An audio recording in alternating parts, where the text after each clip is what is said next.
నిర్మల్ జిల్లాలో హత్యకు గురైన ఆలేఖ్య కుటుంబ సభ్యులను ప్రొఫెసర్ కోదండరాం పరామర్శించారు. హత్యకు గల కారణాలను అడిగి తెలుసుకున్నారు. హత్య కేసులో నిందితులను కఠినంగా శిక్షించాలన్నారు టీజేఎస్ అధ్యక్షులు ప్రొఫెసర్ కోదండరాం. త్వరితగతిన శిక్ష పడేందుకు ఫాస్ట్ ట్రాక్ కోర్టు ఏర్పాటు చేయాలన్నారు. ఆలేఖ్యను ప్రేమ పేరిట అత్యంత దారుణంగా నరికి చంపడం క్రూరత్వానికి నిదర్శనమన్నారు. హంతకుడి దాడిలో తీవ్రంగా గాయపడిన మరో యువతి జయశీల ఆరోగ్య పరిస్థితిపై ఆరా తీశారు కోదండరాం.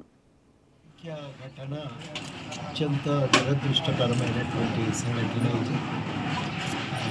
ప్రేమ అంటేనే దాని అర్థము ఒక అమ్మాయిని ఇష్టపడేటువంటి అమ్మాయి మీద మనుషులు ఇంత క్రూరంగా ఏహ్యంగా దాడి చేయటం అనేది అయితే ఊహకందని విషయమే ఇది.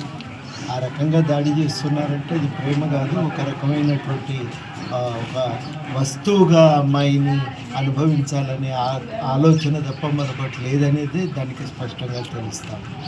అంత దుర్మార్గంగా నచ్చిన అమ్మాయిని అయితే ఎవరు కూడా ఈగవాలని అట్లా ఒక వ్యక్తి దాడి చేసిందంటేనే అది ఒక క్రూరత్వమే ఆ మనిషిలో ఇమిడి ఉంది తప్ప ఇంకొకటి లేదనేది మనం గమనించాలి. ఆ అమ్మాయి పైన దాడి చేయటం చాలా అమానుషం, తీవ్రంగా ఖండిస్తున్నాం.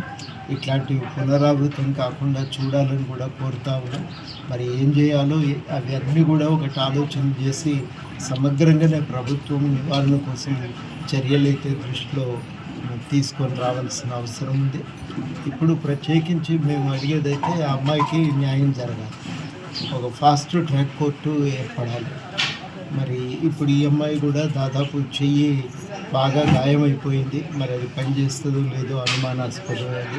ఇప్పటికీ 4 ఏళ్ళు అయితే కదిలించలేవు, వాటికి స్పృహ కూడా లేదు. మరి కాబట్టి స్పర్శ లేదు. కాబట్టి మేము కోరేది ఏంటంటే తప్పకుండా మా వంతు బాధ్యతగా కూడా మేము ఆ అమ్మాయికి న్యాయం చేకూర్చడానికి మా వంతు ప్రయత్నం చేస్తామని కూడా ఈ సందర్భంగా హామీ ఇస్తున్నాం.